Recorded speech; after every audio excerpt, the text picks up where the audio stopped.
Good evening, welcome to Prime Edition. I am Cynthia Nyamai. Now in politics, Kenya Kwanza appeals to Azimio to continue with the bipartisan talks. And in tech, we tell you a little bit more about electric buses and how the youth are finding ways to be part of the industry. And in sports, Karen Kibet has all the action for you. But first, let's have the highlights.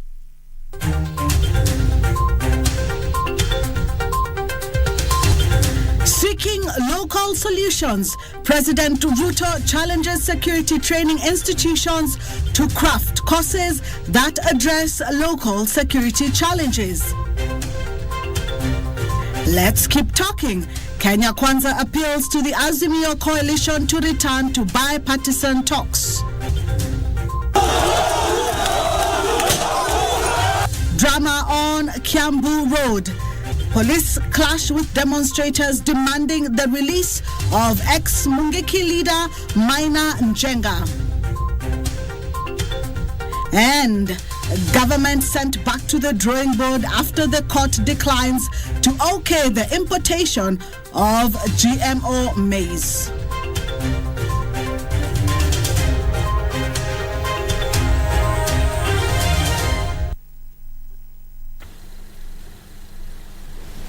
Remember, you can send us your ideas and also some of the things that you'd like us to highlight on our social media pages. That is KBC Channel 1 on Twitter, Facebook, and even Instagram.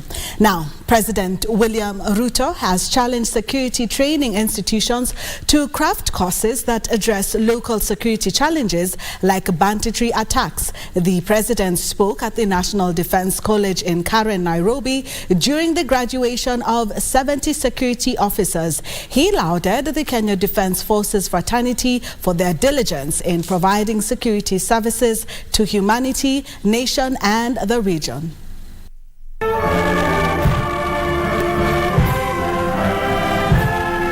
The National Defense College on Thursday held its 25th graduation, graced by President William Ruto. Stressing the need for constant syllabus review to reflect current trends, the head of state also noted that specialized coaching will equip law enforcers with skills to identify and provide solutions to local security challenges. These distinguished NDC alumni continue to influence and promote the development of organizations and policy necessary to enhance and harness available national capacity and to determine realistic and practical ways and means of achieving national objectives through synergies and collaborations across government and public sector in the wider context of national security and national interest. President Ruto reiterating the government's plan to enhance training and capacity building of decision makers in a bid to addressing contemporary security challenges facing the country.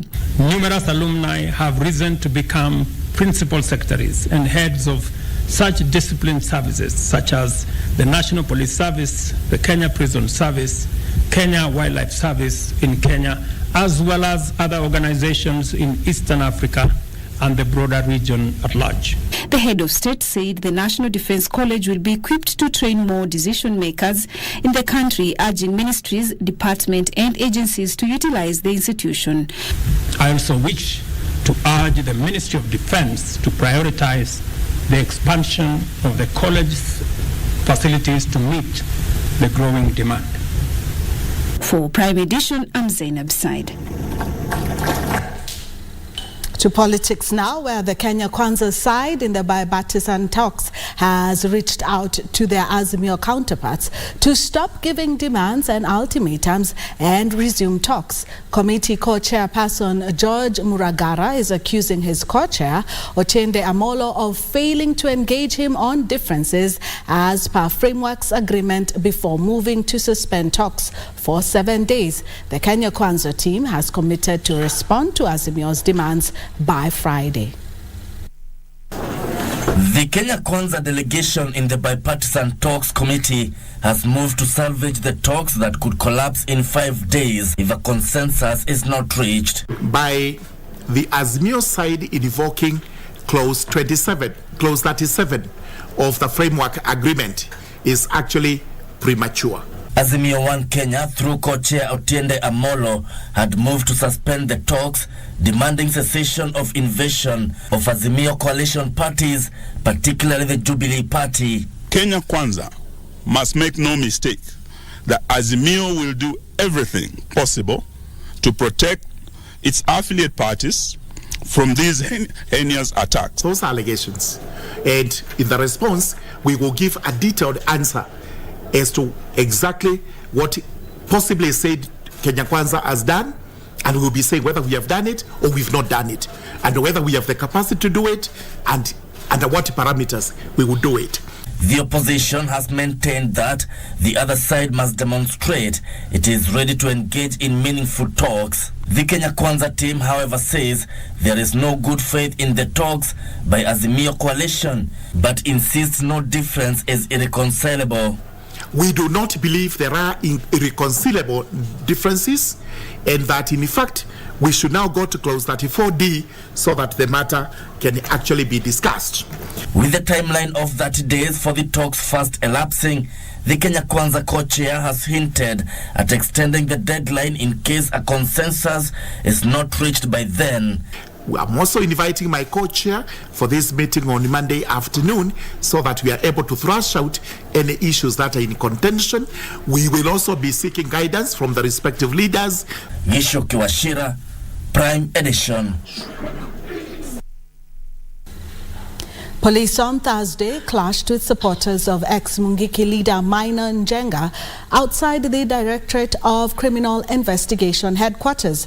The group had gathered to demand the release of Maina Njenga, who presented himself to the DCI for questioning.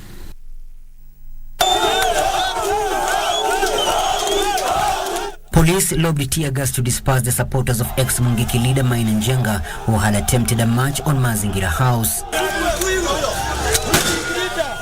The group chanted slogans in support of the former Mungiki leader, who had been summoned to answer questions regarding the recovery of drugs and firearms from a house in Bahati, Nakuru County. After 3 hours, Maina Njenga was whisked away to undisclosed location. A section of opposition leaders that had accompanied Maina Njenga were left accusing the authorities of violating Njenga's right to legal representation. Former Ndaragwa MP Jeremiah Kioni termed the accusations against Njenga as harassment and political witch hunt. Hii ni harassment na watu ambao wanajua Maina na ni marafiki wa Maina na wanampenda. Hii ni kazi lazima tuifanye kisiasa. Yes, si mambo ya sheria, hii ni mambo ya siasa. He's a reformed leader who is a bishop of the Hope Church, and he has every right to be treated according to the provisions of our constitution. On Wednesday evening, the former Mungiki leader was briefly held at the Nakuru County Directorate of Criminal Investigations DCI, where he was interrogated for 45 minutes before being released. Reformed Mungiki leader Maina Njenga's fate now remains at the hands of the DCI. This is after the DCI sleuths whisked him away to unknown destination hours after he presented himself at the DCI headquarters, where he was listed as a wanted person in relation to the recovery of firearms at a home linked to him. Michael Mondiga for Prime Edition, DCI headquarters, Kiambu Road. Over 6,000 children have been reported missing in Kenya over the last 1 year, according to the Ministry of Labour and Social Protection. Labour Cabinet Secretary Florence Bor noted that the missing numbers, only slightly above 1,000 children, have been reunited with their families. The worrying statistics were revealed during commemoration of the International Missing Children's Day, which is celebrated on 25th May. Annually. Eunice from Babandogo in Nairobi County has for the last 3 years lived in despair searching for her missing son Collins Odera. Bado tunamtafuta, tunaenda mpaka kwa homes, hapatikani. Tukisikia wametangaza mahali kuna mili zimepatikana na zijulikani wenyewe, tunaenda. Lakini hatujawahi pata Collins. Sasa mimi nashindwa kweli Collins alienda wapi? Veronica Nyambura from Zambezi in Kikuyu, Kiambu County, is another desperate mother Her 14-year-old daughter, Catherine Wangare, disappeared on the 26th of April 2023. Kwa tu anafanya homework nyumbani. Mtoto tu alitoka nje akasema anaenda kutafuta kitunguu. She never came back. Eunice and Veronica are among thousands of parents whose children are missing. We report about one child per day on our platforms on social media when you look at it. So, and you see one child a day, one child missing is one child too many. There are push factors including violence perpetrated against children within their families, and also the runaways, abduction, and issues to do with trafficking. As we observe this important day, I challenge all the parents and caregivers to proactively educate our children about safety and how to avoid being in dangerous situations.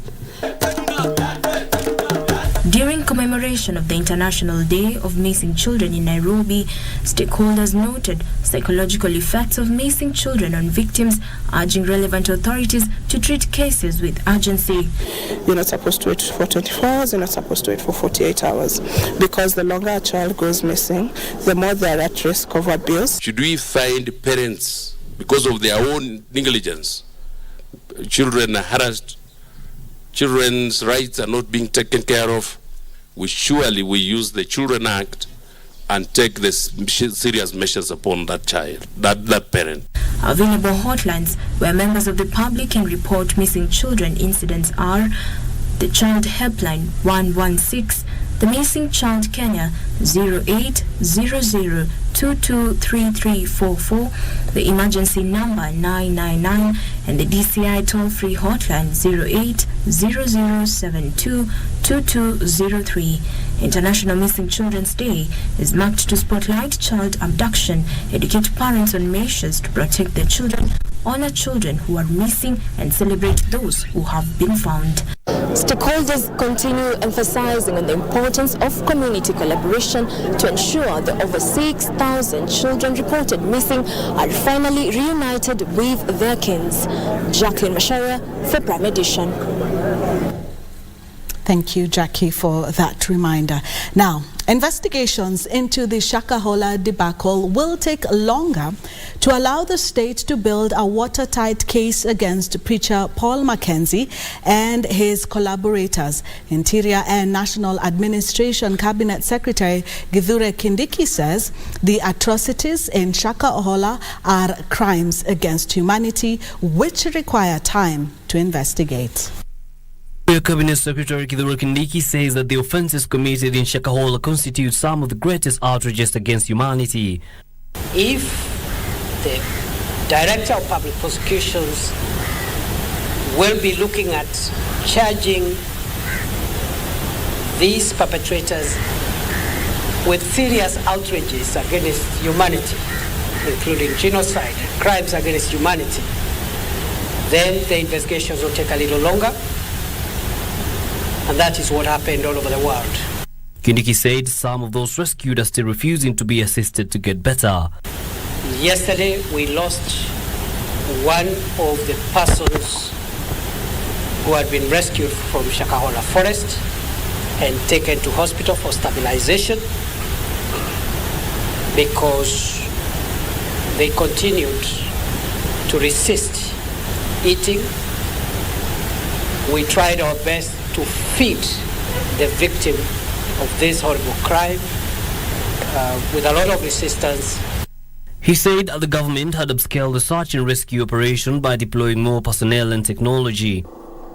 We are going to open several security roads within the ranch, effective immediately. And these are roads that will assist us to mark the entire property into smaller compartments to allow ground and air search that is thorough and definitive. The Cabinet Secretary announced an extension of curfew orders within the ranch for another 30 days. The post-mortem on the 129 bodies exhumed in the last few days began Thursday. As per the cause of death, we found that most of them were caused by starvation because the features we saw on the bodies were what we see in starvation. These were 10. 4 of these we were unable to find the cause of death because of the level of decomposition. They were too much decomposed that we were unable to ascertain the cause of death. The search and rescue team has in the meantime discovered more graves within the Shakahola thickets. The third phase of the exhumation of both bodies will commence after the second phase of postmortems. Yusuf Far reporting for Prime Edition. The High Court in Nairobi has issued orders to freeze the assets of a Nairobi County officer valued at over $500 million. Lady Justice Esther Maina granted the Ethics and Anti-Corruption Commission the orders as Michael Ojwang was unable to explain his source of wealth. The assets of Michael Ojwang Auka, purchasing officer with the Nairobi County government, have been frozen after he was unable to account for the source of his vast wealth. Michael Ojwang, who earns a monthly salary of 21,000 shillings, has assets worth 537 million shillings, which the Ethics and Anti-Corruption Commission EACC believes he acquired fraudulently. EACC wants Ojwang 9 properties, including a high-end 3-star hotel located along Kisumu-Bondo Road, and his 10 motor vehicles forfeited to the state. Investigations further established that during the period of interest, Ojwang routinely received huge amounts of money in his bank accounts from several companies awarded tenders by Nairobi City County government. Elsewhere, Kisii Senior Resident Magistrate Christine Ogweno has directed the Prosecution and Victims Counsel in Baby Brighton Junior Sagini's case to file their final submissions within 7 days so that the case can proceed. Advocate George Morara, who is representing Baby Sagini, noted the matter was supposed to be heard on Friday 26 May 2023 but could not proceed due to challenges.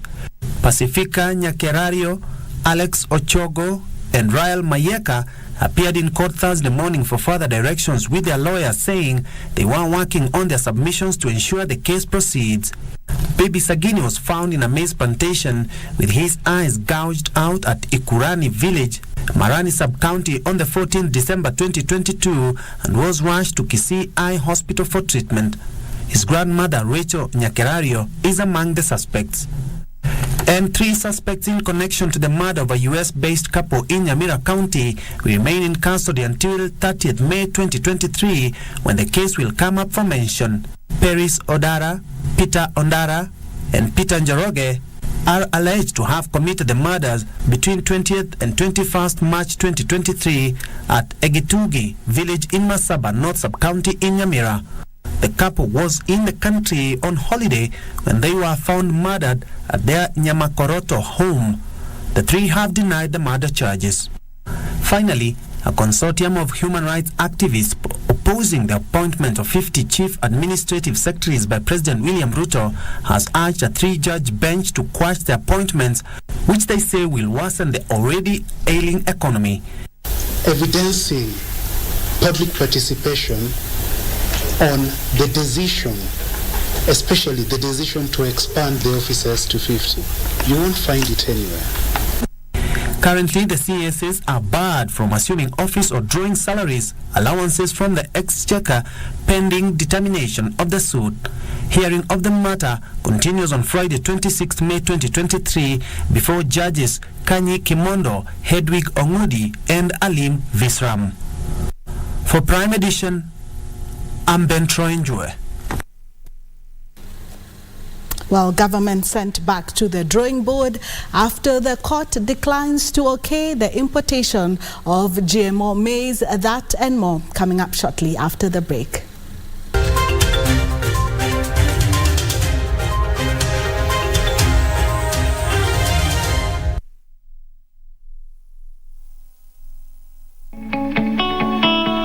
Did you know that 65% of Kenyan women and girls cannot afford sanitary towels? This is what we call period poverty. Period poverty has led to massive school dropouts, teenage pregnancies, spread of HIV, a lot of stigma, and even death. This Saturday, May 27th at the KICC, join us to fight period poverty as we celebrate Menstrual Hygiene Day. Kwa majina ni Mohamed Abubakar, Nimetoka Machakos, show ya leo imekuwa mzuri. Kuna mtu ametoka bure. Naweza himiza watu wale wako nje kucheza Loto Moto. Najue hiyo ni sure bet. Hakuna kubahatisha. Usisahau kucheza Loto Moto. Shinda milioni 2 kila siku kwenye M-Pesa. Chagua lipa na M-Pesa. Paybill number weka 757070. Account number andika neno Loto. Weka kiwango chochote cha pesa kuanzia shilingi 50 hadi 2000. Lipa kisha subiri draw. Iwapo unakohoa, unahisi uchungu kwenye kifua, uchovu kila wakati, joto jingi mwilini, unakosa hamu ya kula au kupoteza uzito haraka bila kukusudia na kutokwa na jasho jingi usiku, waweza kuwa waugua TB. So she introduced me to my first cigarette, and her brand was a brand I never liked, so I moved to menthol, and I stuck with menthol cigarettes for 19 straight years. Yeah. So me, my response was rebellion. I rebelled against my family. I started drinking to annoy them. TB yaweza kuangamiza jamii yako. Usikubali. Matibabu ni bila malipo katika hospitali zote za serikali.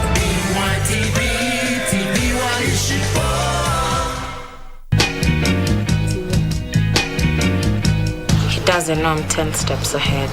I'm sure they didn't come to console you. I can handle them. Rudisha hiyo. Hii nyumba inatakikana iwe imefurika watu kabisa. Ni mapema sana. Unajua sisi ni akina nani? Tunaomba muondoke. I just came to run some errands for Nick. Then you just tell that family to adopt you. You are sick. Not having breakfast with us? Millicent. Tiffany is mourning. She must be broken. He's in a better place. It's okay. None of his children were there during his last days. None of us, Steve. Once Dad is 6 feet under, we're all alone. Who else is here? Siku mingi. How have you been? Jazz. But that's why we have each other.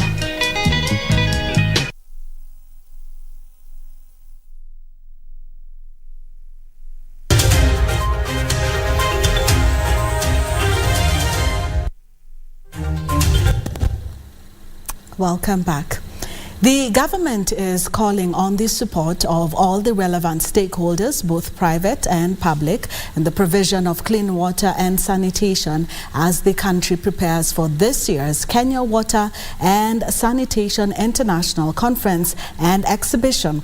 The conference, which will take place in the county of Mombasa under the theme of harnessing technology and innovation to accelerate access to safety managed water and sanitation for all, will bring together key players in the public and private sector to discuss effective water management approaches and universal access to the commodity by all Kenyans. The conference hopes to bring together over 1,000 participants and 200 plus exhibitors, even as Water and Sanitation Principal Secretary Dr. Kiprono Rono called for the implementation of the discussion and deliberation that will be made during the event.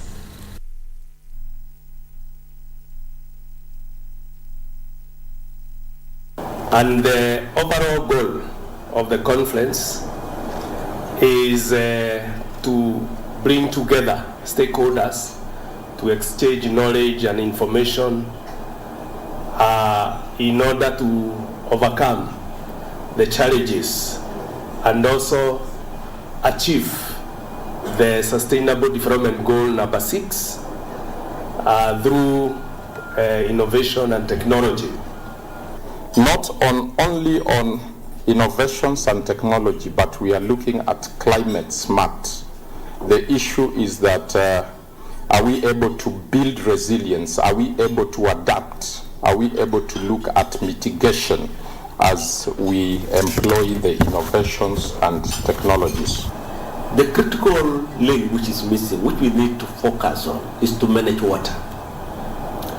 The bigger challenge in this country when it comes to water is not only water harvesting, it is water management. And the moment we talk to that topic, that could be the most important component for the success of delivery on this critical SDG call number 6.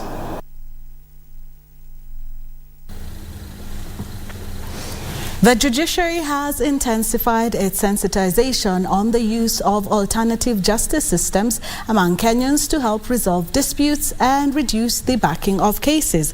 Alternative justice systems such as the court-annexed mediation that involves neutral third parties as mediators is said to fast-track speedy resolution of disputes for peaceful coexistence. This and more in our County News Roundup. Speaking in Gatundu Town, Kiambu County during a public sensitization forum, Court Annex Mediation Deputy Registrar Caroline Kendagor said the mediators do not take the role of judge but merely facilitate communication negotiation among the parties in a dispute to help them reach an agreeable settlement. Kendagor said the agreement reached is considered legally binding by the court. Nia ya Court Annex Mediation ni kuhakikisha kwamba zile kesi ambazo zimekuwa kotini kwa muda ziweze kusuluhishwa kwa haraka. Kesi zikitumwa mediation zinapewa siku 60 na ikiwa wataelewana, ile maelewano inaletwa kotini inachukuliwa kama uamuzi wa koti. Elsewhere, a 21-year-old man from Etono village in Kisii County is nursing serious burn injuries after he was set on fire by his close relatives on suspicion that he had stolen an electronic music device during a funeral vigil. According to eyewitnesses, 3 suspects including the victim were rounded up in a house, tied with ropes and assaulted. Baadaye tukachukua hatua tukapeleka ripoti polisi. OCS Kenyanya na askari wake walikuja wakakumbana na scene. Walipoangalia walisema huyu kijana atafutwe. Immediately tulienda mpaka nyumbani kwao. Tukajaribu kumtafuta huyu kijana, baadaye hatukumpata, lakini uchunguzi bado unaendelea na anaendelea kutafutwa na serikali. Meanwhile, in Mandera County, residents of Lafey constituency want the Kenya Kwanza administration to prioritize development in the region, regretting that the area was lagging behind. We are unable to get cash from the locals. The only way we can get the cash is from the bank, and the service is not available here in Lafey. We are requesting the leaders to only give us the bank, the access of a bank, may it be Equity or KCB. And the county government of Migori has released 34.8 million Kenyan shillings to caution needy learners in the county. While launching the scholarship program, Migori Governor Ochilo Ayako said the funds will help parents in the county settle fees for their children. Tumehakikisha kwamba tunaweza kutenga hela kiasi kidogo ya kuhakikisha those of us who need it, those of us who deserve it, are able to move forward in their lives. Finally, in Samburu County, the newly elected director of Chamber of Commerce, Cecily Lol Kokoyoi, has appealed to the president of the chamber to help women engage in business activities with the neighboring communities as a means of taming insecurity in the northern region. Kuna wamama wengi, tuko na watu wa nje sana wangetaka tuwahudumie kama wanabiashara, kuuza vitu zetu nje ya capital ya kama Maralal. Yenye sasa tunaona ni town kubwa hapa Samburu, na tungetaka kuendelesha biashara yetu nje ya Maralal town kwenda masehemu zingine mingi kwa Samburu County. Brandon Som reporting for Prime Edition.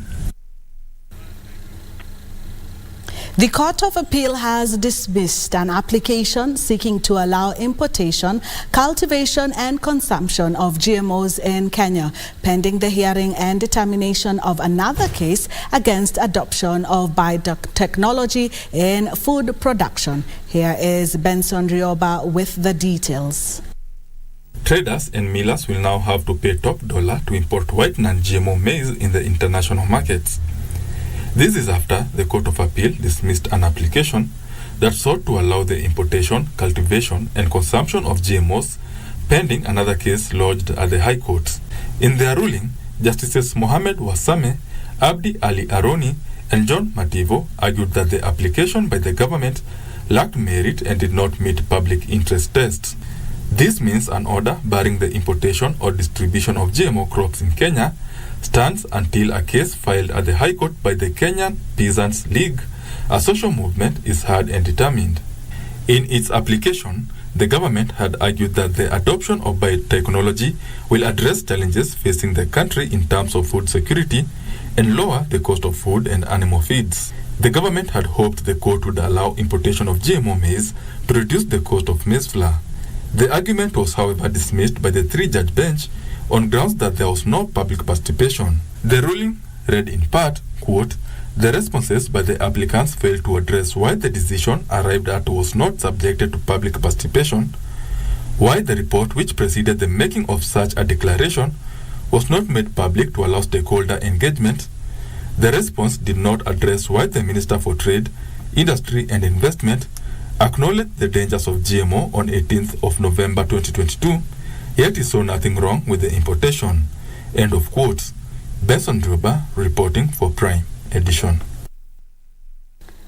The National Assembly Committee on Agriculture and Livestock wants the budgetary allocation for agriculture for the next financial year increased by 7.4 billion shillings to 71.8 billion shillings to fund the fertilizer subsidy, to pay millers for the last year's maize flour subsidy program, as well as pay farmers who participated in the livestock program. Despite the Malabo Declaration recommending that African governments allocate at least 10% of their budgets to agriculture, Kenya is yet to meet the threshold. In the current financial year, agriculture's share was 3.1%, and in the next financial year, it is expected to increase to 3.81%.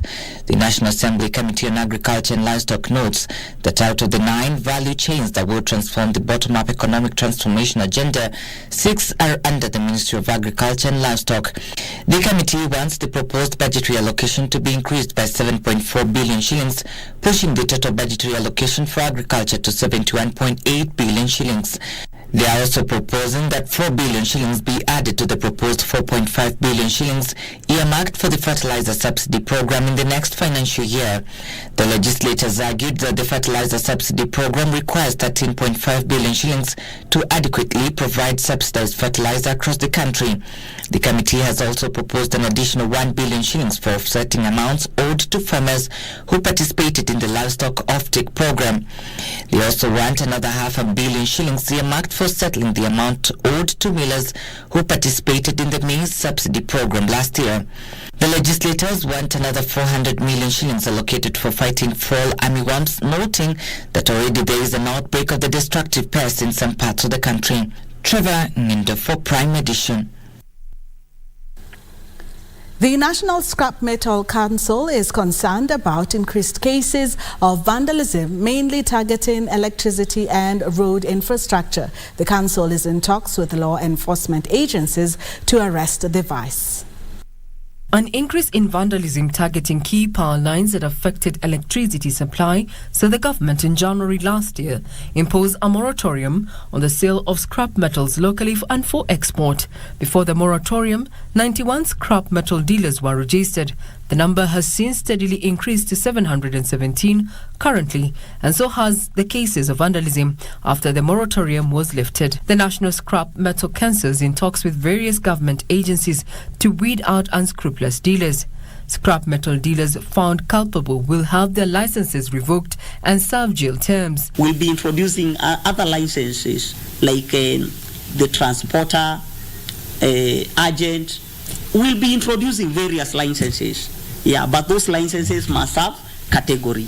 So far, electricity distribution is the most targeted, with the unscrupulous dealers smuggling their cash through porous borders. And we are also asking the Ministry of Energy to do an introspection to make sure that also we don't have bad elements within the ministry who are vandalizing the infrastructure.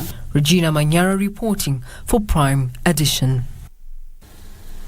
Kenya National Chambers of Commerce and Industry Vice Chairman Dr. Eric Ruto is calling on county governments to recruit extension officers on an annual basis. Dr. Ruto, who spoke in Bungoma, said extension officers are key in boosting productivity and luring the youth into the agriculture sector. Maneno ya extension officers is very important, na ningependa kupea challenge serikali moja ni kwamba kila mwaka tunajua vijana wetu wanapelekwa kutrain kama polisi, kama military, kama nini.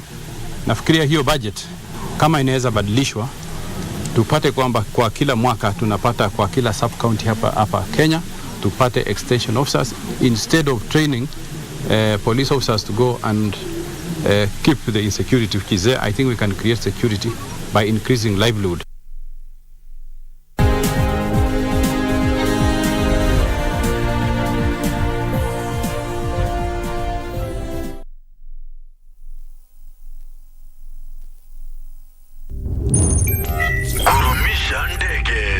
Aviator instant game. Be a daring pilot and earn by how much high you can lift the plane. The higher you fly, the higher your win. The sky is the limit. Mozart Bet.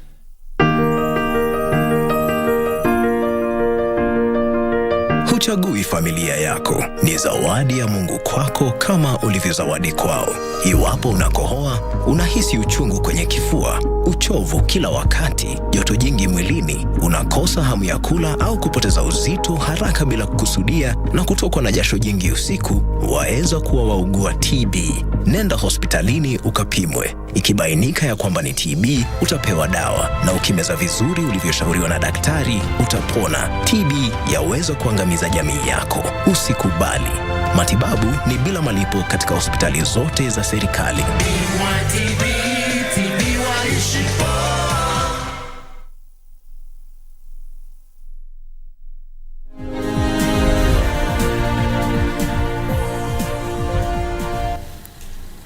Welcome back. Let's continue. Financing of micro, small and medium enterprises is key in unlocking the growth of this sector. MSME's Principal Secretary Susan Mangeni says through SMEs accounts for 7 out of 10 jobs created in Africa. They are the most marginalized in accessing funds from leaders. Mangeni says funding SMEs will form part of the discussions during the upcoming African Trade Ministers meeting in Nairobi next week.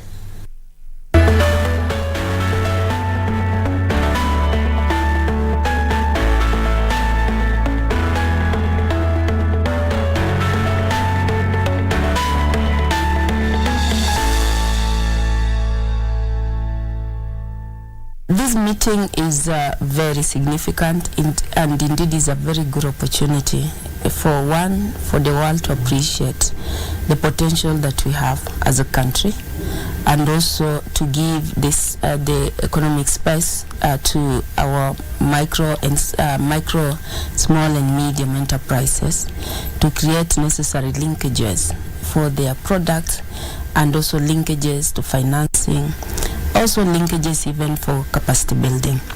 One thing that we want to appreciate that the manner in which our economy is designed, or rather architectured in this country, is that majority of businesses are in MSME. And in that MSME space, majority of our MSMEs also fall at the first M. I call it magical M, that's the micro, and this is due to the high informality of the MSME sector. But the only way to give those people an opportunity to participate effectively is through such kind of exposures.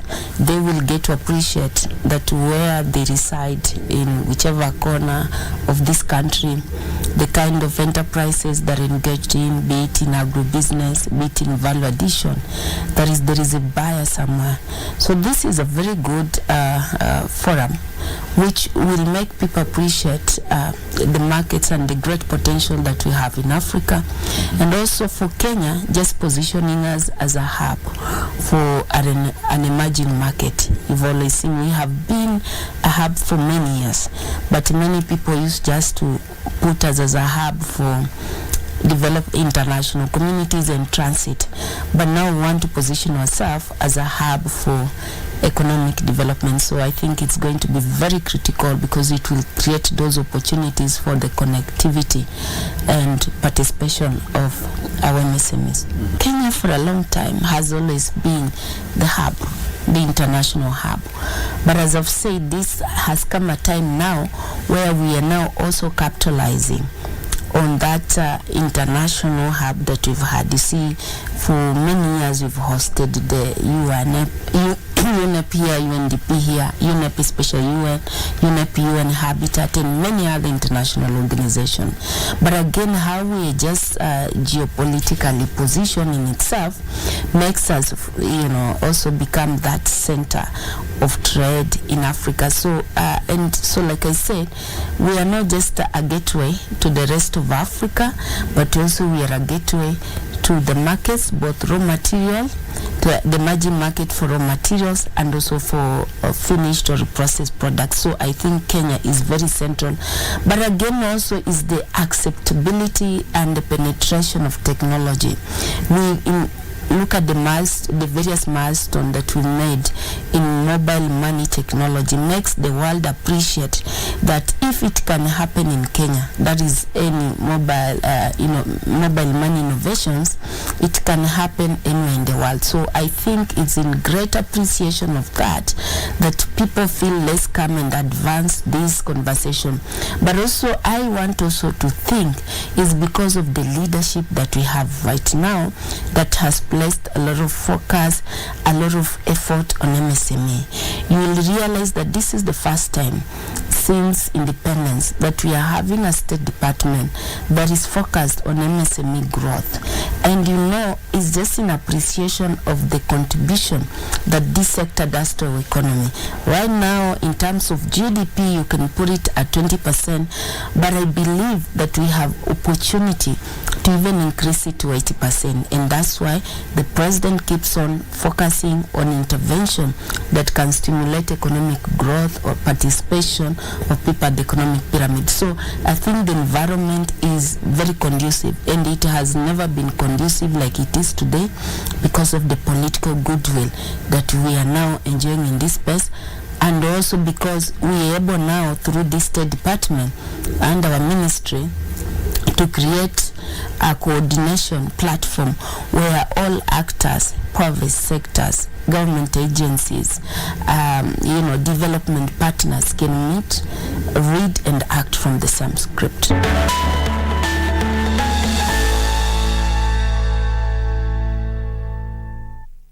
Kenya is the only country where you can have breakfast here and dinner in another capital city in Africa. So you can basically fly from here to Dakar, to Liberia, to Mozambique, to Malawi. We take it for granted. The other day I was with a friend in South Africa who came from Malawi, and for her to go in South Africa, we were meeting in South Africa, she had to come to Kenya and then to go to South Africa. So it just tells you, so we have a lot of advantage in terms of communication. We have a lot of good skills here. We have a lot of raw materials. We have a very good growing middle class that can consume. So you're not just producing for Africa. We have a good market here. We've already talked about our air transport. Our road network is world class.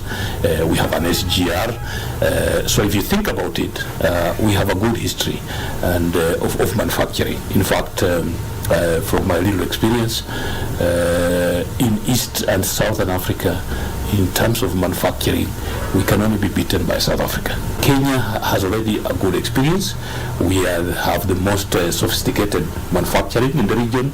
We have the highest number of skilled labor, given the number of universities and TVET institutions and graduates that we produce that are already accepted regionally. So Kenyans are already working in Tanzania, in Uganda, in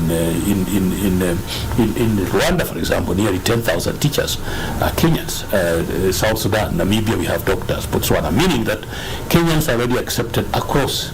And so we can build on that. Already we are exporting our human resource to the region. It means that we can actually do so with the products. Yesterday I visited a company, Associated Batteries Manufacturers. They make these batteries, chloride oxide. And I was glad to learn that the 50% of what they're making here in Kenya, they sell across Africa. So already it is happening. I would say so, and so if you look at it, I visited Simba Cement, and they told me 40% of what they're producing here they're already selling in South Sudan, in Ethiopia, in Rwanda, in DRC. So we are already doing it.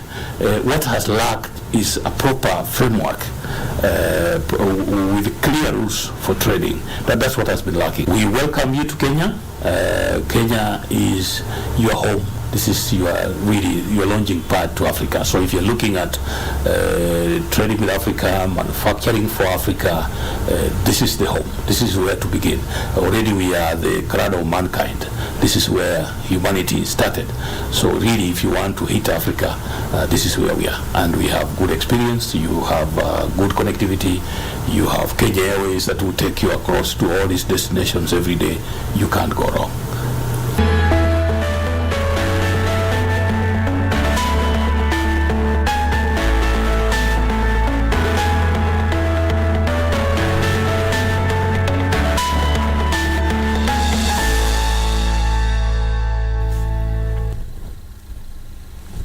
Interesting statistics there by the PS, Susan Mangeni, and the third conference, the KICO third conference, will be kicking next week from Monday to Wednesday. We'll definitely be covering for you the very important conference. Now, consumers of cosmetic products are becoming more conscious of the sustainability of the products they purchase. Brands are now focusing on organic and natural alternatives to traditional cosmetics and skincare products.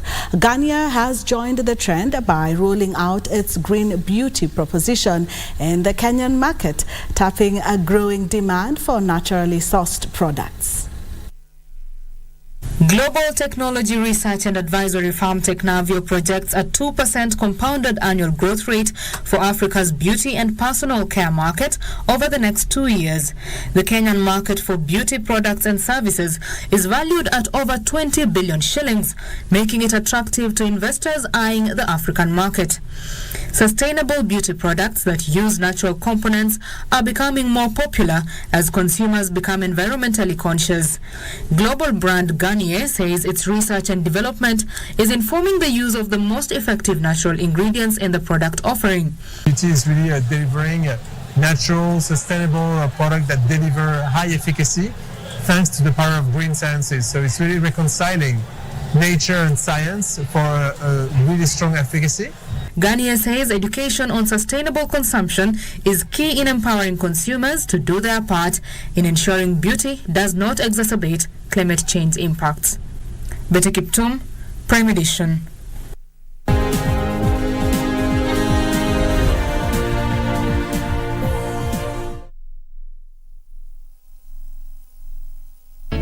Cheza Loto Moto. Naitwa Sala Mukami Mbogwa, natoka mtaa wa Saika, Kagudo Road. Naweza wasihi mcheze Loto Moto, ni kitu ya haki na uhuru. Nimejishidia home theater na ninashukuru sana. Mbarikiwe. Usisahau kucheza Loto Moto. Shinda milioni 2 kila siku kwenye M-Pesa. Chagua lipa na M-Pesa. Paybill number weka 757070. Account number andika neno Loto. Weka kiwango chochote cha pesa kuanzia shilingi 50 hadi 2000. Lipa kisha subiri draw. Ili kupata sikiza tini hii ya usini record, bonyeza *811*396#. Unakata pia kapaya Wakenya mnakuanga nako ya kuweka mtu kwa speaker alafu mnarekodi sauti yake bila ruhusa. Nikipata sauti yangu ina trend huko nje na kuna pesa napata, mtajua mimi mlu yako na roya na sina roya binadamu. Usini record. Ili kupata sikiza tini hii usini record, bonyeza *811*396#.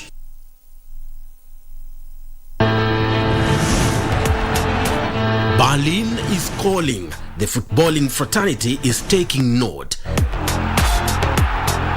Defending champions RB Leipzig have reached the DFB Pokal final for the third successive season after an emphatic 5-1 win over SC Freiburg. Danny Olmo, there's no pressure on him, and he's found Nkunku! Ruthless! Similarly, Eintracht Frankfurt are into the final of the DFB Cup following a 3-2 victory over VfB Stuttgart.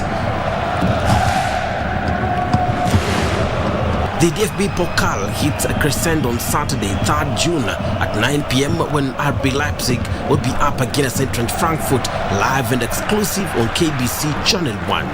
Don't miss out on the unexpected delight. It is Colomwani against Braidlaw. A battle Colomwani was never going to lose.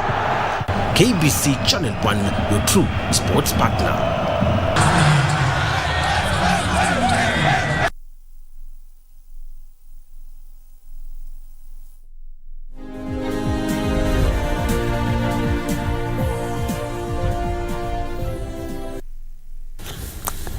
Welcome back. We continue with business. As the aviation industry seeks to reduce its carbon footprint, national carrier Kenya Airways has become the first African airline to use sustainable aviation fuel for long-haul flight.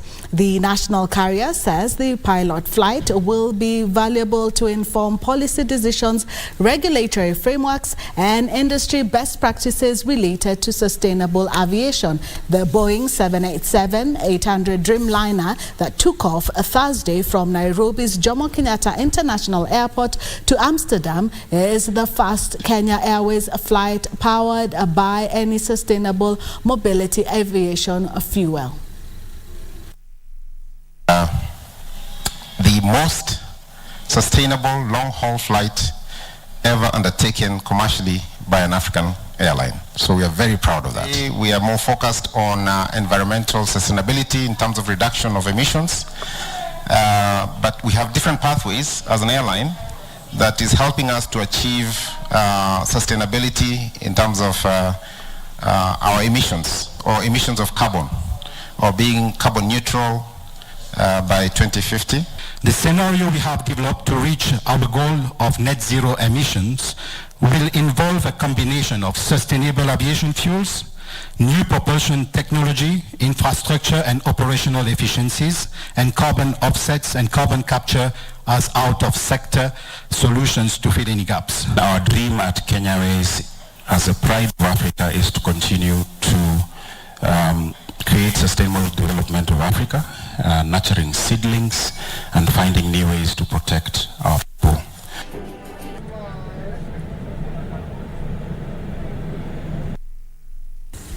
NCBA Group PLC made 5.1 billion shillings in net profit during the first 3 months of this year. The profit, which represents a 49% growth, was driven by an increase in operating income and a decline in loan impairment charges by 23%. During the first 3 months of this year, NCBA Group disbursed loans worth 223 billion shillings, which was a 37% increase. This powered the lender's operating income to increase 18% to 15.5 billion shillings. NCBA Group Managing Director John Gashora says, despite the tough macroeconomic conditions, the group's prudent management of credit risk has resulted in an improved non-performance loans ratio and a reduced cost of risk. The lender's provision for credit losses reduced 23% to 2 billion shillings. This helped NCBA Group to post 5.1 billion shillings in net profit, which represents 49% increase on what the lender made during a similar period last year.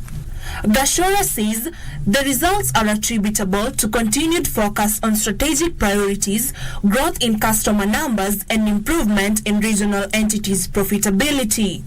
Meanwhile, National Bank of Kenya has posted 117 million shillings in net profit for the first quarter of 2023. Overall revenue increased by 1% for the quarter as the growth in non-funded income was offset by a 14% reduction in net interest income. Customer deposits rose 1.2% to 100 billion shillings, while loans and advances grew 11% to 75 billion shillings. Total operating expenses increased to 2.2 billion shillings, an 11% jump largely driven by increased investments in strategic bank projects to enhance operational excellence and customer experience. During the period, National Bank of Kenya received an injection of additional tire capital from the parent KCB Group that helped it meet the minimum regulatory requirements. Pauline Kihali for Prime Edition. Plans are underway to create a carbon credit registry to facilitate tracking and trading of the carbon credit inventory. This comes amid calls for the government to incentivize communities to participate in environmentally friendly practices through regenerative practices. As the carbon credit debate gathers steam, Kenya is on an upward trajectory towards ensuring it's at par with nations that have set up regulatory frameworks to enhance the trade in carbon credits. The Kenya government is trying to do is get together a regulatory framework for the carbon markets in the country. Essentially, it's the next frontier in terms of protecting our biodiversity and our ecosystems. This will be backed up by an amendment to the Environment Act of 2016. If it is not possible to get the amendments through, is it possible to create a set of guidelines that can happen, or that can be a space holder while we have a longer conversation around carbon markets? The government is also being urged to incentivize communities and the private sector to participate in carbon sequestration. We don't have a regulatory framework, meaning a law specifically for carbon, and that is what is being trying to do. There are lessons to learn from these countries. There's some things that they got wrong, which is where we're trying to streamline and make sure that that happens here. Serafina Ruby for Prime Edition. Thank you, Sarafina, for that report. Now, players in the fintech space have urged the government to create more awareness on the quick response code payment method to hasten the journey towards a cashless economy. MasterCard says the move will help Kenya achieve financial inclusion and deepen the use of digital payments in the country. Early last month, the Central Bank of Kenya launched the issuance and implementation of the Kenya QR Code Standard 2023 that will guide how payments service providers and banks that are regulated offer digital payments under the QR. And then we are also looking at other solutions such as tap on phone, which is basically, you have your mobile phone being able to actually make a payment, but also to be able to accept a payment as a merchant. And then we're also driving together again with the industry players like KBA, Kenya Bank Association, and the central bank, the tap on phone, which is basically your contactless transactions, which again drives the message around convenience and speed to be able to actually do your transactions and so on.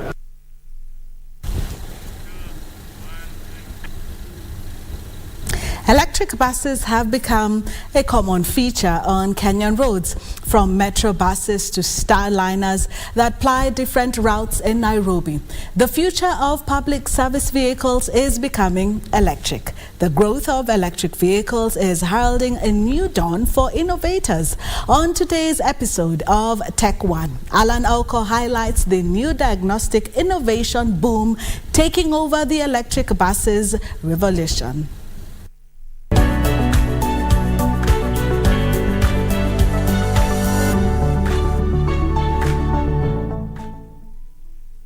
The electric bus revolution is fast becoming a fad in the Kenyan public service sector. This here too unfamiliar face in Kenya's mid-sized bus passenger transport sector is becoming a common sight. This is a fully-fledged passenger service vehicle on duty, and the reason it is quiet is because it is 100% electric. Already technology has taken over at this point. According to a pilot study in Nairobi by e-mobility startup Basigo, a single bus can help reduce greenhouse gas emissions by a huge margin. We have some of the cleanest electricity in the world. That means this electric bus actually has greater impact on climate change emissions than almost any electric bus anywhere else in the world. Jit Bhattacharya, CEO of Basigo, explains that besides the climate change mitigation aspect, innovation and revolutionary tech has played a big role in the adoption of e-buses in Kenya. We are bringing a product and technology that we think is going to radically improve A, the experience for passengers, but also B, the profitability for operators. And this is actually something we need to think about, because if we remember what's happened over the last year, look at what's happened with fuel prices here in the country. And just a few days ago, again, the diesel price rose. This directly affects the business of bus operators. Welcome to the BYD K6 bus, and continuing with the innovations of this bus, you might be wondering what's so special about it is that besides all the bells and whistles, you can also pay online. You have an application where you can send your money and pay for your fare. And also, not forgetting, there is a free Wi-Fi in this bus. You connect, no charge, it's really quick, and you're connected. What else do we have? Below my feet, we have flat panel batteries that power the vehicles, power the wheels directly, without having to go through the internal combustion engine, which it doesn't even have. And as well, we do have all the electronic hydraulic stuff. We have the display. The display is showing you how much charge is going into the bus. Like right now, we are currently at 60, what's this? We are at 82.3% charge. And as you can see as well, we are charging at a rate of 26.5 kilowatts. And the bus has only 48 minutes to be full. So you see, the innovation in this vehicle goes beyond the normal diesel bus. And what we are saying is that the future is electric. And not to forget, CCTV cameras all around the bus. This makes it easier for the driver to monitor the passengers and to monitor the whole bus. I mean, this vehicle can probably even go without a conductor at this point. And that is it. That is the K6 BYD electric bus for you. That is revolutionizing public transport in Kenya. But that's not all. With real-time monitoring technology, proprietary smart bus platforms provide owners with real-time monitoring of bus location, performance, operational insights, and customizable reports on their electric bus, accessible from anywhere and at any time. Currently, passengers are slowly embracing the new trend, with many of them now even tracking the movement of the buses online in order to catch a ride. Alanauko, Take one.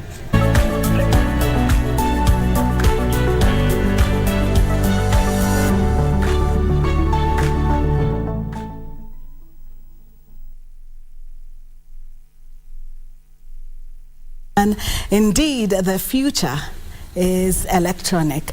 Now, an increasing number of young people are embracing entrepreneurship to utilize their skills to earn a decent living. Nairobi-based Thomas Mudhui found his niche in making and selling bags and is now an employer. Here's Nisi Imano's story on this week's episode of Young and Industrious.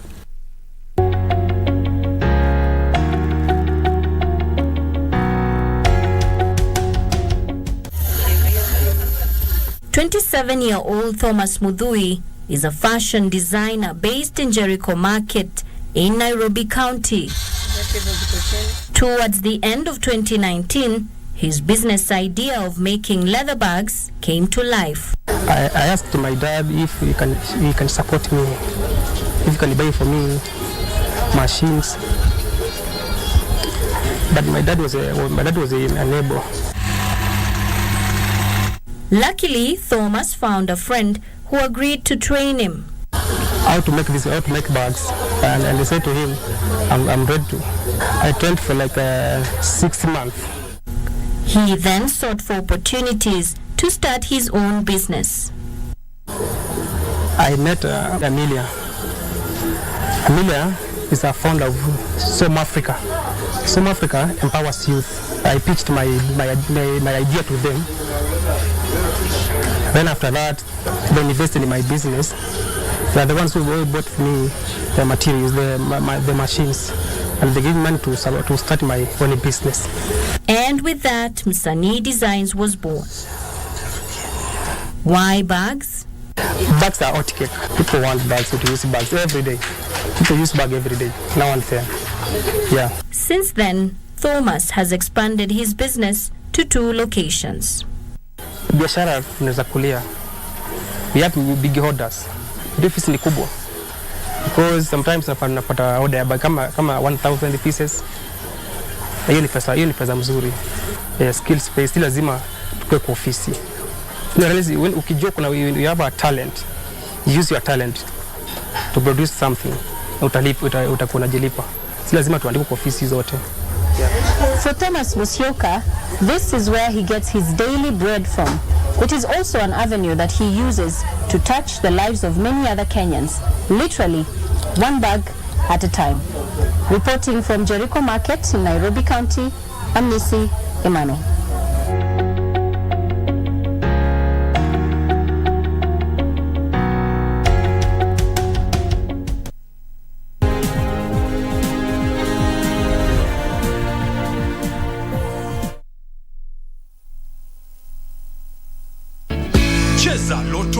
Kwa majina ni Mohamed Abubakar, nimetoka Machakos. Show ya leo imekuwa mzuri. Kuna mtu ametoka bure. Naweza himiza watu wale wako nje kucheza loto moto.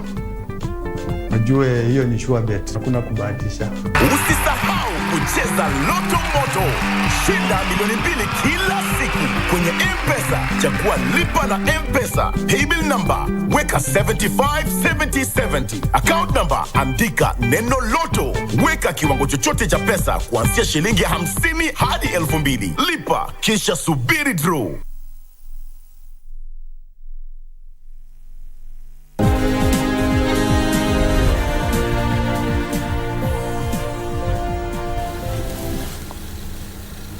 Welcome back. Deepening connectivity and opening up of the African skies are some of the topics that will dominate the upcoming African ministerial meeting being hosted on the sidelines of the Kenya International Investment Conference. The Kenya Investment Authority Chair, Sally Mahihu, says the trade ministers from the 54 African countries will also discuss strategies for increasing inter-Africa trade, which currently stands at 15%. She spoke to O'Brien Kimani.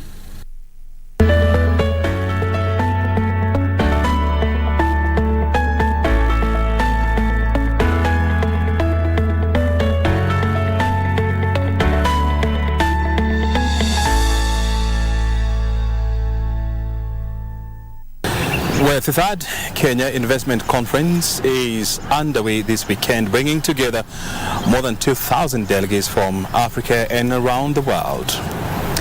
This week, we're talking to the chairperson of the Kenya Investment Authority, Sally Mahihu. She's going to explain to us how ready we are to tap into the huge reservoir of foreign investment. Thank you very much indeed, Madam Chair, for joining us here. Would you describe Kenya as an investment-friendly destination? More or less. I think Kenyans by nature are a friendly people. That's number one. I've had a lot of exposure to the hotel industry and or the hospitality industry as a whole. And what I've witnessed is that Kenyans, waiters, hotel owners, managers, there's a general warmth in a Kenyan when we're talking about visitors coming into the country. So that's one plus, in the sense that we are a friendly people to visitors.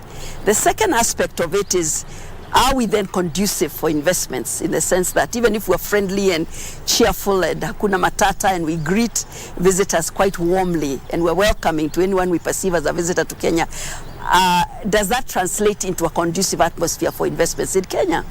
Now, when I joined Keninvest a couple of months ago, I'm not very long there. I was appointed about the month of February this year by the president. One of the things that I addressed and I looked into is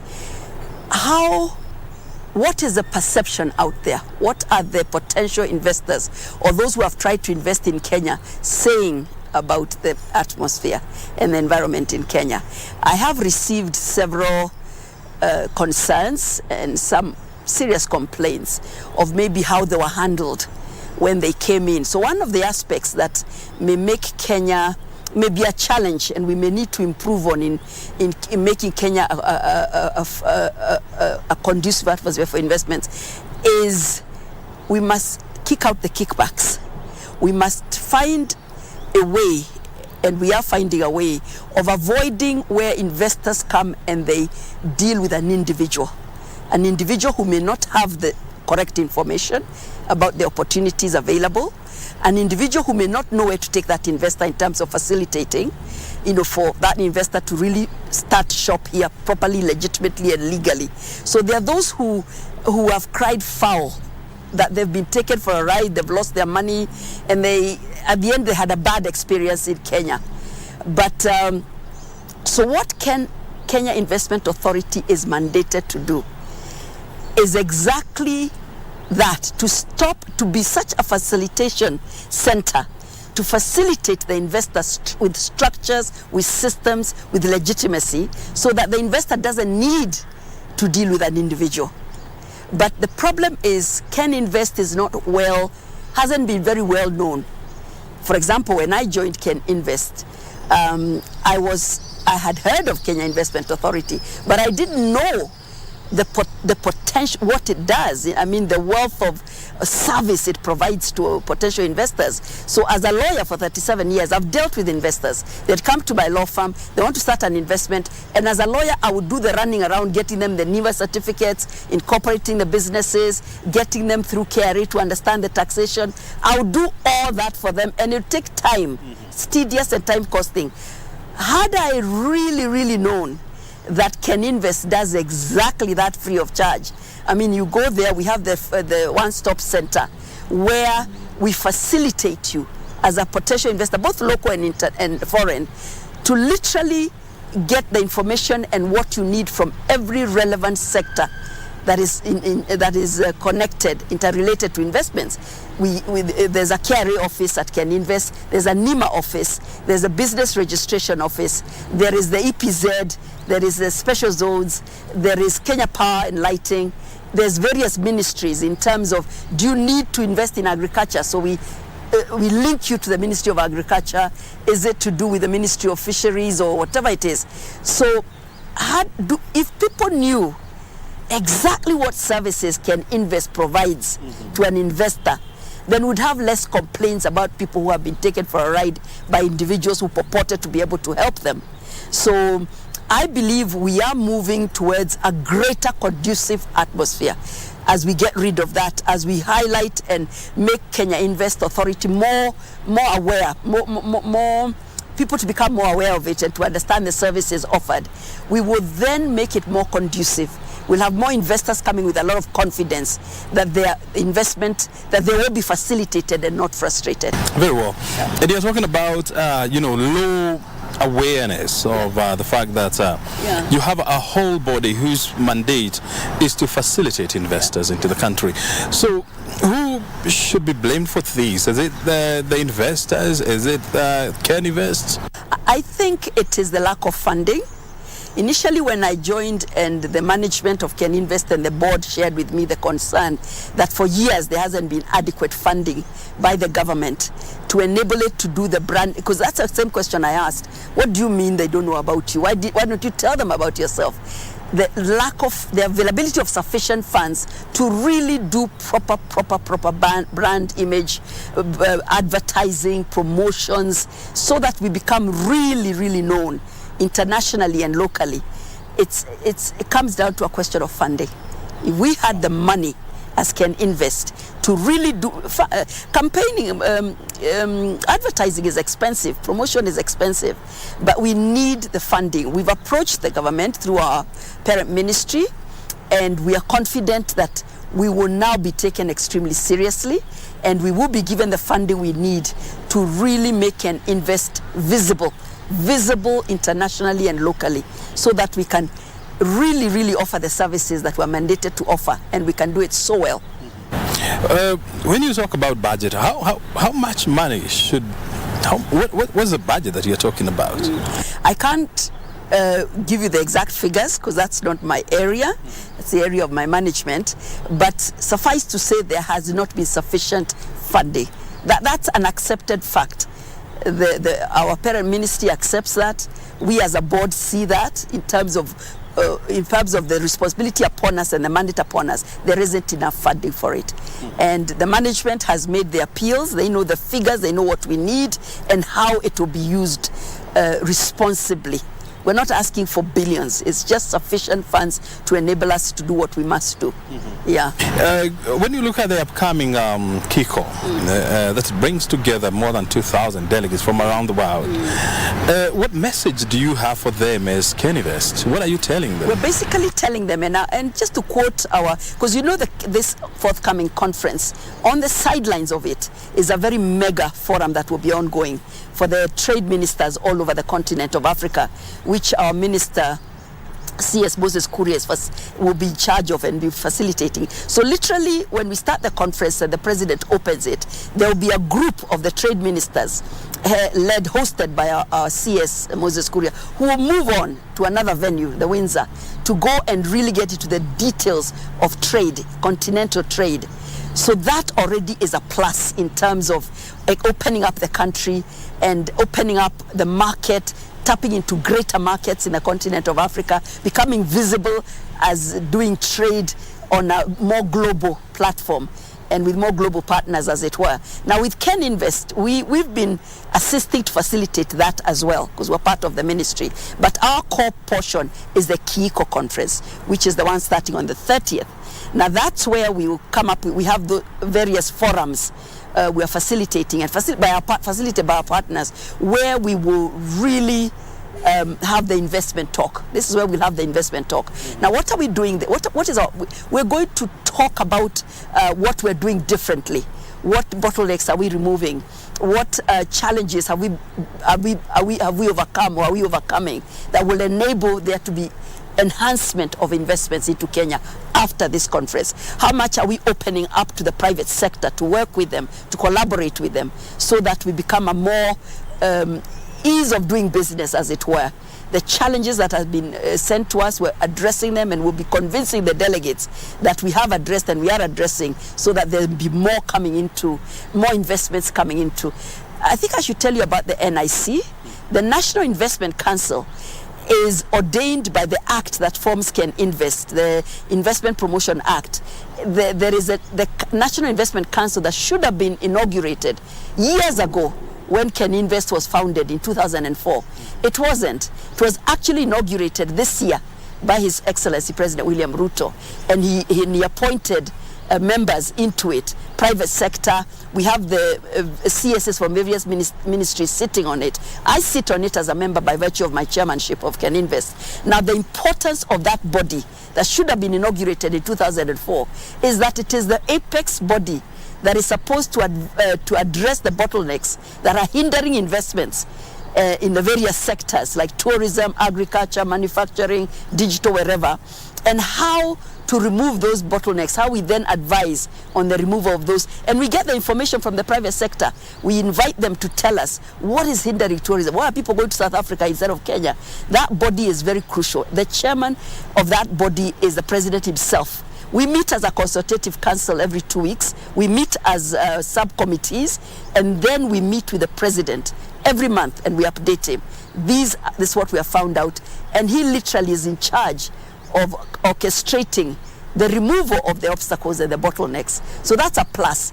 That's a body that was dormant for years, hadn't been operationalized, has now been operationalized, and it's hit the ground running to literally address the bottlenecks and bring in more investments into Kenya. Mm-hmm. You sound more positive, highly enthusiastic about this destination that we call Kenya. Why? I'm a patriot. I have a passion for my nation. I happen to be very confident about the current leadership. I am confident that this president will take Kenya to where we need to go economically, and I see intention and purpose in our CS for investments and trade. I see his passion, I see his fire, I see his proactivity, and that it imparts that kind of energy from your president, from your CS. It naturally imparts the rest of us who are under them to also get passionate and proactive and intentional and purposeful. I am very motivated and very keen on ensuring that we get rid of the kickback culture that has really soiled the name of Kenya in terms of investments and business. I am passionate about my nation, we are already favored. I mean, you find that the world favors us even when we've messed up. I mean, we still find people wanting. During the AmCham summit, I had the privilege of sitting in with our CS in terms of in the D room, what we call the D room, listening to all these international multinationals talking to us about their interests. And no matter how many challenges they tell us about or what they face that's negative, they still want to invest in Kenya. They still want to come back. So there's like God's hand on Kenya. And when I see that, I'm like, I want to be part of the team that makes that happen. You know, ride on that favor. You know, let's become who we ought to be in terms of a global giant of investments. We already have such pluses in our favor in terms of a nation at the gateway of trade in Africa, you know. So that's where my passion comes from and my motivation. And before I let you go, so when somebody asks you why Kenya? Why Kenya? How do you respond? I would respond using the already laid down reasons that are not my genuine. I didn't come up with them, but I agree with them. Number one, we have a very young workforce, a brilliant young workforce, ready and energetic. Kenyans are workers. In fact, Kenyans don't want to be given handouts. Kenyans just want a conducive working atmosphere so they can generate their own income. We have a young working atmosphere. We are probably the third largest economy in Africa. We have headquarters, Sub-Saharan Africa. We are the favorites from these multinationals.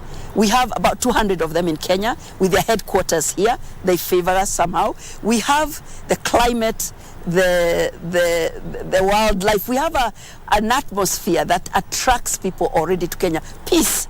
No matter what we see, whether it's Mandamano or whether it's internal strife, we still are the most peaceful in this region in terms of political peace and stability. So there's favor from that point of view. We have a lot of pluses, and why Kenya? We have what it takes to invest here. We believe we're a capitalist state that believes in protecting your investments. We believe that in business. We are an economy that believes in business. We are not like a socialist state that doesn't encourage businesses and investments and trade and everything like that. We're known for that. So I know Kenya is the destination in terms of why Kenya. Very good. Salima Hihu, thank you very much for joining us. Thank you for having me. Appreciate it. Thank you so much. Salima Hihu is the chairperson of Kenya Investment Authority, joining us here to respond to the question, why Kenya? My name is O'Brien Kimani. Thank you for your time.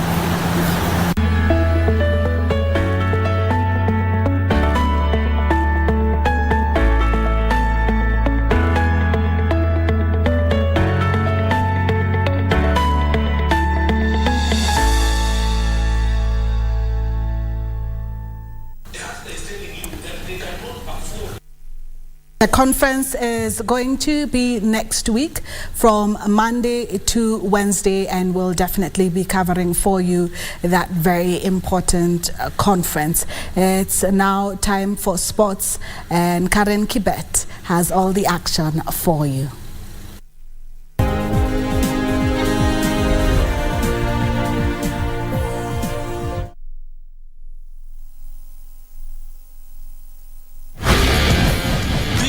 Odds in the world every day on selected matches. Make a decision. Mozart Bet. And now there are just two teams left. The cup holders take on Eintracht Frankfurt. What's a header? Danny Olmo. The Red Bulls. Andika! Against the Eagles. It's all or nothing time. It's Soboslai again. Kickoff on June 3rd. Kamada! There can only be one winner. What a night for RB Leipzig. Leipzig-Frankfurt, the DFB Cup final.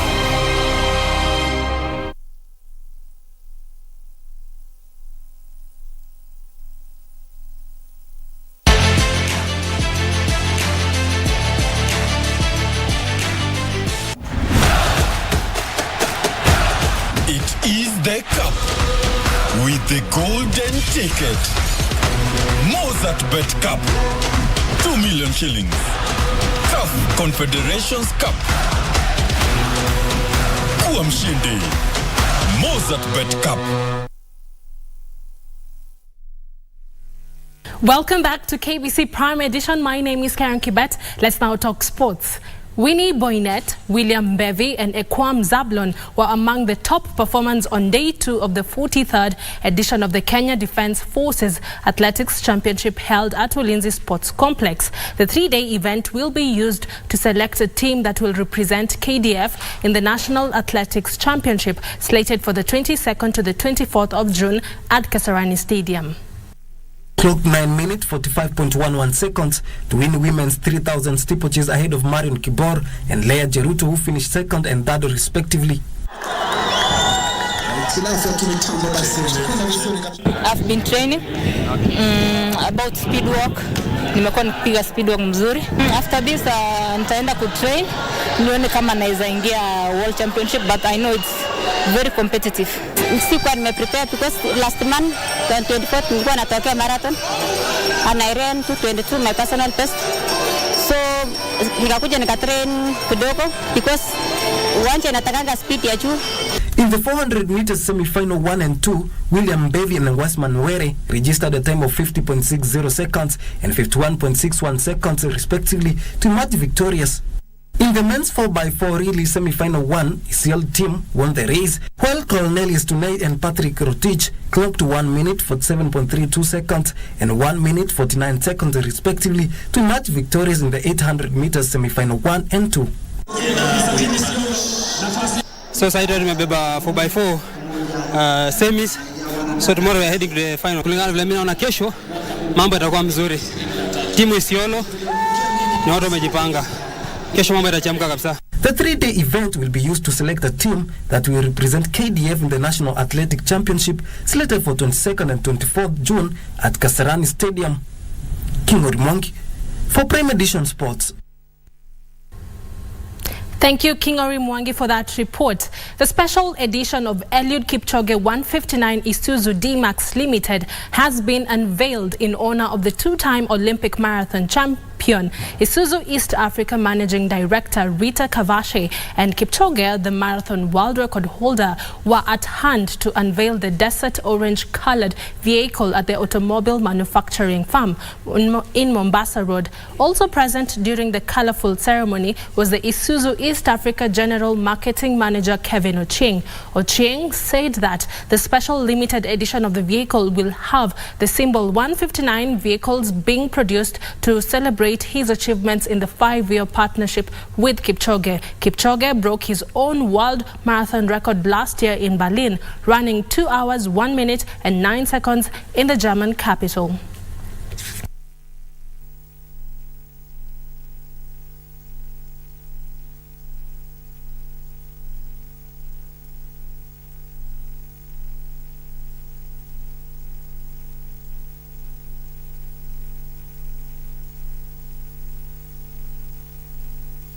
Kenyan athletes have won numerous medals in various competitions, ranking the nations highly on the world stage. I want to encourage everyone out there to keep their hopes and dreams alive.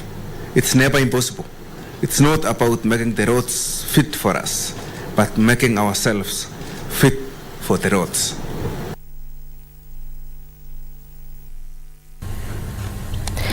As we speak, an EPL fixture between Manchester United and Chelsea is going on, and Manchester United is leading 1-0. It's currently in the 25th minute, a goal courtesy of Casemiro. At the end of the bulletin, I'll definitely let you know how this particular fixture will culminate. Moving on, the annual Rhino Charge competition has received 15 million Kenya shillings sponsorship from telecommunication company Safaricom. This year's competition is set to take place on 3rd June in Laikipia County. Competition has attracted a field of 65 rally drivers, with veteran Kenyan rally driver Ian Duncan and his team KTM Cruisers expected to take part in the competition. Other notable drivers taking part in the challenge include defending champion Sean Avery with car number 38, Bundu Fundi, Peter Kinyo of car number 23, Adil Khawaja of car number 44, Eddie Varbik of car number 1, Ravi Patel of Frank Squad, and John Bowden of Gumtree 4x4 car number 9, among others. Safaricom CEO Peter Ndegwa said part of the sponsorship will support car number 44 led by Adil Khawaja. This year's competition will take place on 3rd June in Laikipia County. KCB racing team driver Evans Kavisi has stepped up preparation for the WRC Safari Rally set to commence on the 22nd to 25th June in Naivasha, Nakuru County. The 4-day event has attracted more than 40 entries. Evans Kavisi alongside his navigator Absalom Aswani will be looking to turn their fortunes around during this year's edition of the Safari Rally, having retired last year due to engine problems. We generally are done with the car. It's ready. So we've just come to test to see if everything works together. So we found a few things that we have enough time to change, so not a big problem. On his part, Absalom Aswani Kavisi's navigator noted that they will be the team to watch in the coming competition. As a team, I can say we have never been this much prepared, mentally and physically also. We are looking forward to this event. Well, this year we haven't had much luck doing most events, but with the preparations that we've been doing, several tests that we've been doing, and even we had to literally just open up the whole car and to do it afresh. We are hoping and believing that everything is going to run out fine. Evans Kavisi is one of the bank's sponsored driver together with Nikhil Shakania and Karan Patel. Last year, Nikhil Shakania, who appears to be the only paraplegic driver in the competition, finished 4th in the KNRC and 18th overall in the WRC racing. This year, KCB Bank has invested a tune of 100 million in the 2023 WRC, making it the official sponsor of the rally. The 4-day event has attracted more than 40 entries. The national women's 15s rugby team Lionesses will face Cameroon this weekend in the 3rd round of the Rugby Africa Women's Cup in Antananarivo, Madagascar. Kenya lies 3rd on the log with 5 points, while South Africa leads the log with 10 points. The winner and runner-up will qualify for the inaugural edition of the WXV Tour. Lionesses registered their first win in round 1 after humbling host Madagascar 29-20. Before losing 48-0 to South Africa in round 2 of the competition. The team will now tackle Cameroon, who are last in the log without a point. Cameroon started their campaign with the 87-0 loss to South Africa. It is expected to be an easy encounter for Kenya, since their opponents have not registered any victory so far. The competition has attracted 4 countries: Kenya, South Africa, Cameroon and host Madagascar. The winner and the runners-up will qualify for the inaugural edition of the WXV Tour. For Prime Edition, I'm Sela Onyango. Sellers report brings us to the end of the sports news tonight. Don't forget though that an EPL fixture is currently going on. Manchester United are battling it out with Chelsea in their 37th game of the EPL, and Manchester United, my team, is leading 1-0. The game is currently in the 29th minute, so there's still a long way to go. Game near 90 minutes. We will wait and see how this particular fixture will culminate. I'll bring you the results tomorrow in the Easy Friday Bulletin. My name is Karen Kibet. Have yourself a peaceful night. I now hand you back to my colleague Cynthia Nyamai, who will be back right after this short break. Sports News was brought to you by Mozart Bet. Nafasi yako ya kuwa mdosi wako. Jiunge na washindi tufanye biashara. Kuwa mshindi. Mozart Bet.